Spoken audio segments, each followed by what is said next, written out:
পূর্বাচল 24 নম্বর সেক্টরের এই ফরেস্ট এরিয়াটি এতই সৌন্দর্য যেটা নিজে না আসলে কখনোই দেখতে পারবেন না। আসলে যদি পূর্বাচলে আসেন তাহলে অবশ্যই 24 নম্বরের এই ফরেস্ট এরিয়াতে আসবেন।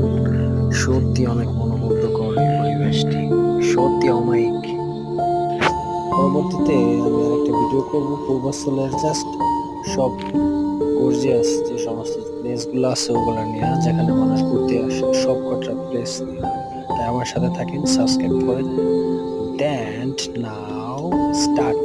জাস্ট ছোট করে ক্লিপটা দিলাম, সময় স্বল্পতার কারণে ভালোভাবে করতে পারি নাই। বস দেখেন এবং সাবস্ক্রাইব করেন।